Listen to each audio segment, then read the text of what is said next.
दावा है कि रूस से लड़ने की तैयारी में लगे नेटो के अंदर ही अब बहुत बड़ी जंग छिड़ने वाली है। स्वीडन की एक न्यूज वेबसाइट नॉर्डिक मॉनिटर ने खबर छापी है कि नेटो के सदस्य तुर्की के उसके दूसरे सदस्य ग्रीस पर टॉप सीक्रेट हमले की पूरी प्लानिंग कर ली। इस हमले को अंजाम देने के लिए तुर्की की इंटेलिजेंस एजेंसी की एक बेहद सीक्रेट यूनिट पूरी तरह तैयार बैठी है।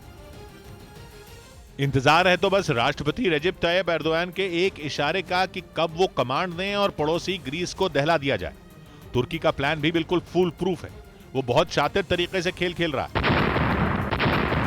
क्योंकि एर्दोगान ने अपने देश की खुफिया एजेंसी MI6 की उस यूनिट को ग्रीस को ठिकाने लगाने का जिम्मा सौंपा है, जिसके वजूद को तुर्की ने आज तक माना ही नहीं है।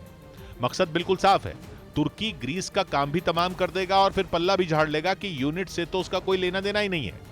इसी बात ने नेटो तो क्या पूरी दुनिया के रोंगटे खड़े कर दिए हैं, क्योंकि तुर्की काफी वक्त से अपने पड़ोसी ग्रीस पर हमलावर है और पानी पी पी कर उसे कोस रहा है।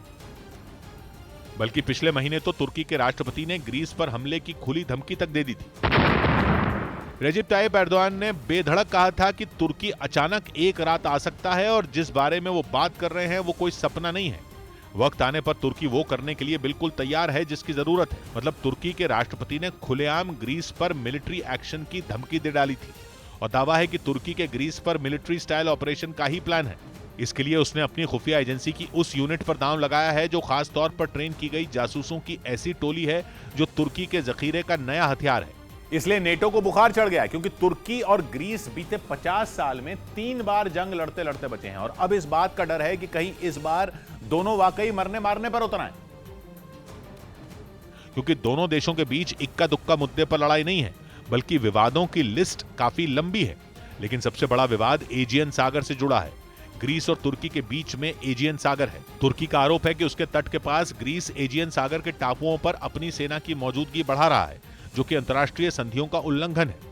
तुर्की की मांग है कि ग्रीस उन टापुओं से अपनी सेना हटाए, लेकिन ग्रीस तुर्की की मांग को बेबुनियाद बताकर खारिज कर चुका है।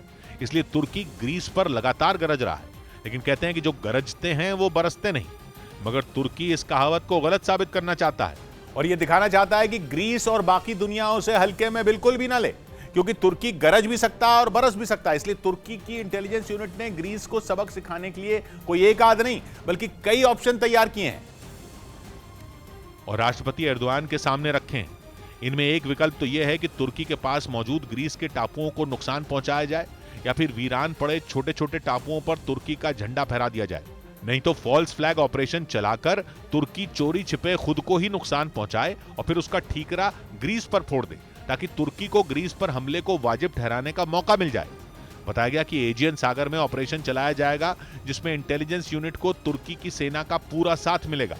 अब फैसला तुर्की के राष्ट्रपति एर्दोगान को लेना है और माना जा रहा है कि ग्रीस पर एक्शन की तारीख भी तय है। यह तारीख होगी तुर्की के आम चुनाव, जो कि अगले साल होने वाले हैं। और बीते 2 दशक से तुर्की की सत्ता में जमे एर्दोगान की हालत इस बार बहुत खराब है। तुर्की की डामाडोल अर्थव्यवस्था और रिकॉर्ड तोड़ महंगाई एर्दोगान के लिए सिरदर्द बनी हुई है। इसलिए माना जा रहा है कि एर्दोगान और उनकी पार्टी संसदीय चुनाव और राष्ट्रपति चुनाव दोनों हार सकती है। ऐसे में चुनाव के करीब ग्रीस पर वार करके एर्दोगान वोटरों के बीच अपनी इमेज चमकाना चाहते हैं।